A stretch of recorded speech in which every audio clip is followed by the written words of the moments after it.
Sometimes I feel like the world just don't love me back. Hey there, my name's Mish. I am a graduate student getting my PhD in clinical psychology, and I also provide therapy in a clinic. And today I will be reacting to Lizzo's Instagram Live that really blew up on Twitter and probably other platforms. I thought it would be helpful to give the perspectives of someone who is black, is a woman, and provides mental health services to maybe share some new perspectives. So let's just go ahead and get started. But on the days I feel like I should be the happiest, it just,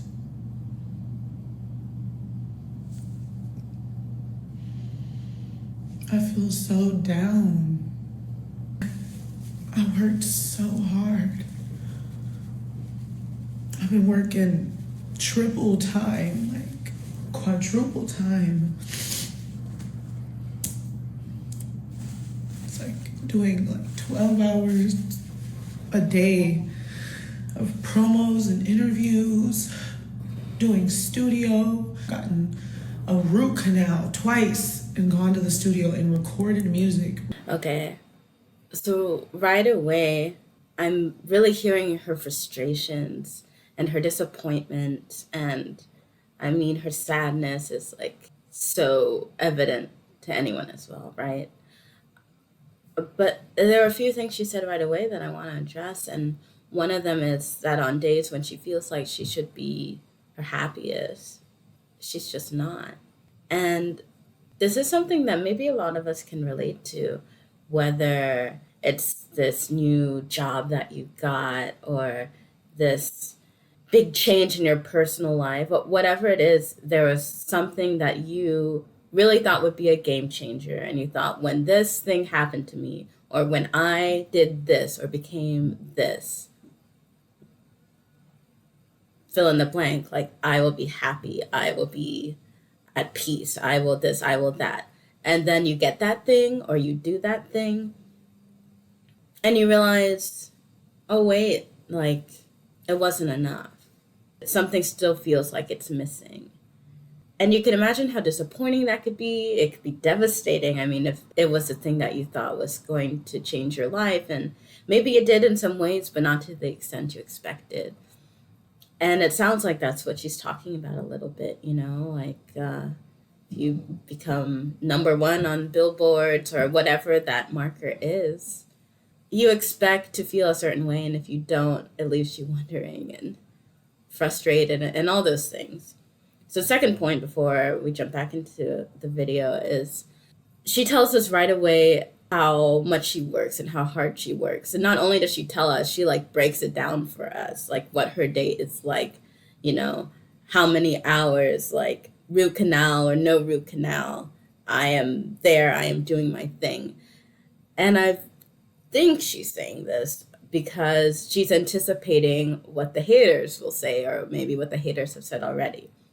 Something to the tune of, oh, well, you're famous now. Oh, well, you're rich now. So you probably don't really work that hard anymore. And it's probably all just so easy for you. And she is stopping that right away. But she's like, listen, this is what I do. This is what I have been doing. I am out here. And maybe it can come off a little defensive, but in a sense, I think she feels that she has to be, because she actually is being attacked by other people. And, it's, she is creating a little defense around her, protecting her heart, her mental health from the get go. So let's continue. Shooting documentary. I'm still writing music. Shooting music videos and promo and photo shoots. I'm putting so much loving energy into the world.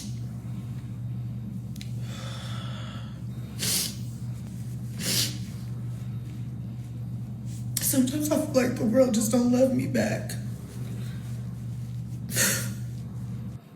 Okay, that right there is heavy. And so I want to address it. Lizzo is a type of person that really takes pleasure in putting herself out there and creating like a happy, positive, safe environment for everyone around her. And so she's saying, I give out all this love, and yet, so I'm doing all these things, I give all this love, but it feels like the world doesn't love me back. And that's heavy. It's one of the really strong beliefs that some people hold, and sometimes it's subconscious. You don't always realize that it's there. But it's this belief that I am unlovable. And maybe this is a belief that you develop during your childhood at some point, or really at some point in your development. This statement felt true to you. And so then when you go out in the world, when there are things that seem to validate that belief that you hold, then that's like added evidence that it's true. My belief is true. I am unlovable. And so if you're someone that holds this belief, I am unlovable, and you believe it at some level, and then you become famous and you try to bring all this love and positivity into the world, all this love because you know what it's like to feel not loved back. And then the world tells you, yeah, maybe your belief is true. You get all this hate and the sense of, oh, so my belief was true. I am unlovable. And you can just imagine how devastating that can be. And just watching this, it's so hard for her to even get out all of her thoughts right now. She's carrying so much weight, like just in terms of emotion, like that is weighing her down. Let's continue.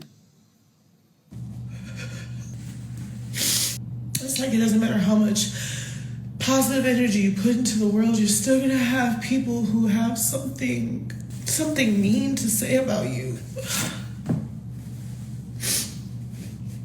And for the most part, it doesn't hurt my feelings. I don't care.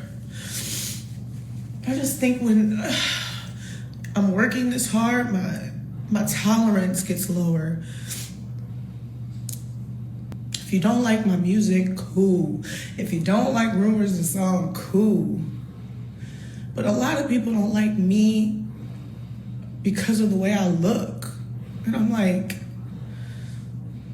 Right. And so, like I'm saying, it becomes personal. It's not, oh, you don't like something that I'm doing. You don't like the type of work I do, what I produce. You don't like me. You don't love me. It's something about me. And that can be so triggering if you're someone that holds even, a bit of that belief. And honestly, even if this isn't one of like the beliefs that feel most true to you, it doesn't feel good. No one wants to feel like the world hates them. Anyways, y'all, I'm just having one of those days where I don't have no time. I don't got no time to chill. I don't got time to see my family. I don't got no fucking friends. All my friends work with me outside of work, I got like 3 friends outside of work and they don't even live in LA. I think I'm just overwhelmed. I think I've been in shock ever since the song came out. And I've been like, tequila, turn up, and work. And I haven't really been able to sit. As someone that has done research in burnout, I want to say, if you get to the point where you're feeling like this, like if you are identifying hardcore with Lizzo right now, know that it doesn't have to be that way. This may mean seeking some guidance, whether that be a therapist or, a close friend or family member, but verbalize how you're feeling. She's saying here that her work has begun to completely dominate her life. Like, she's not seeing her family much. She doesn't have really close friends nearby outside of work.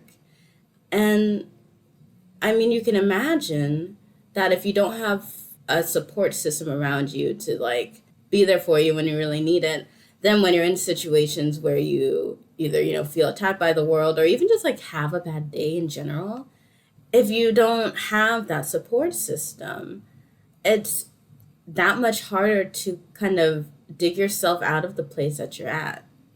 I believe that to have like a healthy like body, mind, all that, it's important to evaluate your priorities, but don't forget about the priorities outside of work.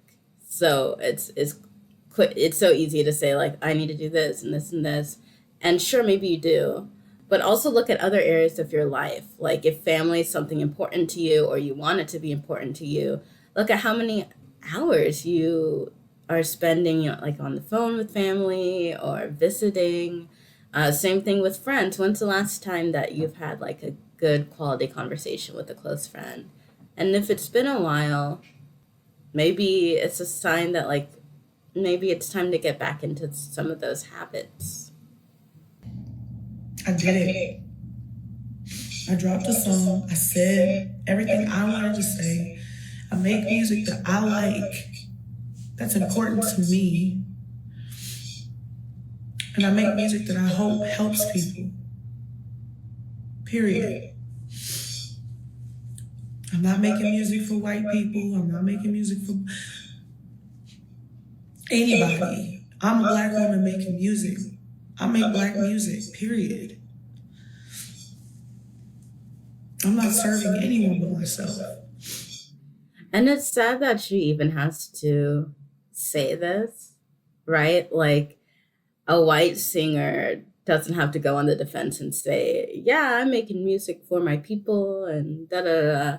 But clearly, Lizzo has experienced a lot of hate from the Black community. That's what it sounds like. And she's trying to say, listen, like, I just make music, period.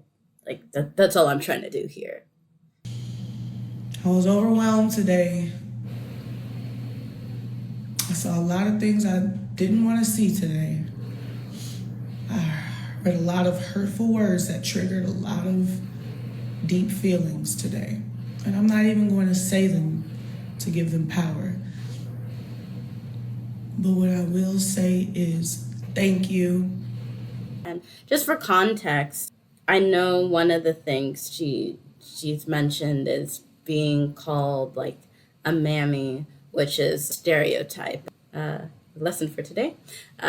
So a mammy, that stereotype originated in slavery days, and the idea was it's this big, usually darker skinned Black woman who takes care of the white family, like all of the children, all of the white children, nurses the white children, and it's this role of like, she takes such good care of the white family, and she's happy to be here, and it's I think what's going on is that some people, possibly in the Black community, are saying like you're a sellout, or you're not even making music for your own people, like you're doing it all for white people, and so that's where that stereotype is being thrown in and all this. But as Lizzo said, like, this is just music for herself. Like, this is just music she likes to make. I say let her do her thing. I'm glad that she is talking herself out of a bad place right now. And I see the wig cap on her head. I know that she's going to go out there and kill it in a few minutes. And yeah. So anyways, I hope you liked this video. If you're watching this in fall of 2021, that means that you are one of the first people to see my new YouTube channel as I start to make content like this. And that means that you can really help me craft like what type of videos you like to see. If you want to see more videos like this or something else, let me know. I'm here for it, and just thank you for coming. Till next time.